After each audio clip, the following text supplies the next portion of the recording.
O senhor nos traz pontos muito importantes e a gente fica muito satisfeito de poder trazer o debate aqui na CNN Brasil para que nós tenhamos maturidade, nós possamos esclarecer. A gente traz o que os senadores pensam, os líderes da casa, ou quem é veementemente contra, fala, nossa, os senadores estão falando, não concorda e tudo mais. Quando o senhor fala sobre a atuação das polícias, tem Ministério Público, tem os juízes e tudo mais. Existe um debate no Senado ou na Câmara dos Deputados, ou entre as rodas de conversas de vocês, sobre a postura dos policiais, por exemplo, nessas abordagens? Porque o boletim de ocorrência embasa o que ocorre depois, né? E esse boletim de ocorrência é feito em cima das informações daquilo que é abordado na hora.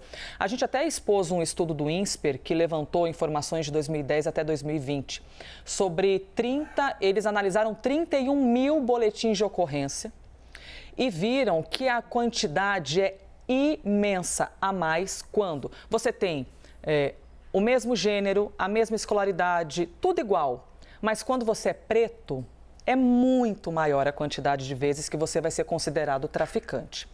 A gente tem um olhar também, senador, muito crítico, e é normal da imprensa, né? Por isso que de vez em quando a gente fala, desculpa existir, mas essa é a nossa missão em cima do Congresso. O Congresso não representa exatamente o que é a realidade do Brasil, né? Que é muito mais pretos e pardos e mulheres.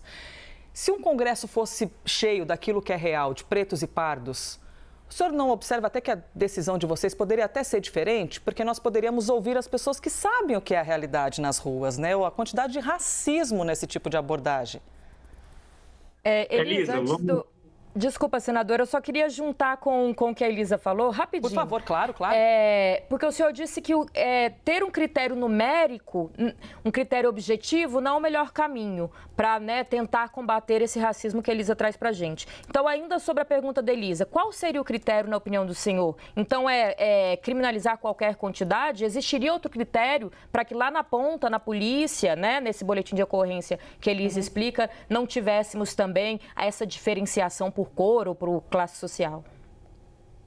Vamos lá, por partes, Elisa. Na votação que tivemos no Senado, por exemplo, apenas 2 votos foram contrários à PEC, independente de cor, independente de sexo, independente de renda, para você ver que, bem ou mal, é no Congresso Nacional onde estão as pessoas que foram escolhidas por essa sociedade. A sociedade que você reflete com todos, e todos valem um, do mais pobre ao mais rico, do homem à mulher, todo mundo vale um voto e é a escolha de cada uma dessas pessoas que elegem aqueles que os estão representando lá. Então, o Congresso tem a legitimidade da representatividade, diferente do Supremo Tribunal Federal, onde estão 11 juristas, tá certo? Com saber jurídico, mas que foram nomeados pelo presidente, não foram escolhidos pela população para representá-los em situações que impactam a sociedade. A segunda parte da pergunta é da Larissa. O problema do critério objetivo, Larissa, é que ele, ao entender que ele faz uma diferença entre traficante e usuário, ele pode ser utilizado, como eu deixei claro aqui, ninguém entrou no mérito dessa resposta, que um traficante que não carregue 60 gramas de maconha não vai poder ser preso mais, porque o critério agora para ser estabelecido como traficante é portar acima de 60 gramas. Então, os grandes chefes da corporação, das organizações criminosas, não portando mais a droga, não poderão mais ser presos. Então, veja só como a questão circunstancial é a questão ideal para que você possa fazer essa diferenciação. Volto a dizer, a lei não discrimina, não tem nada da lei falando sobre tratamento diferenciado. Esse tratamento que existe e é equivocado, era isso que o Supremo Tribunal Federal deveria estar chamando os seus juízes e entender por que os juízes, Elisa, lá nesse relatório do INSPER, têm aplicado isso de forma diferenciada. Se existe esse racismo estrutural dentro da Justiça, dentro do Ministério Público ou dentro da Polícia, é ele que precisa ser tratado e não alterar a lei para liberar. Se uma lei opressiva não resolve, que precisa de vários outros temas, não é descriminalizando que nós vamos resolver. Só para concluir, nos países aonde essa legislação avançou, Portugal e Holanda, por exemplo, a descriminalização veio acompanhada de casos de dependência, depressão, overdose e suicídio. No estado do Oregon, nos Estados Unidos, em 2020, eles descriminalizaram agora em 2024 tiveram de reverter a legislação, já reverteram, porque viram que os impactos eram bem diferentes daquilo que eles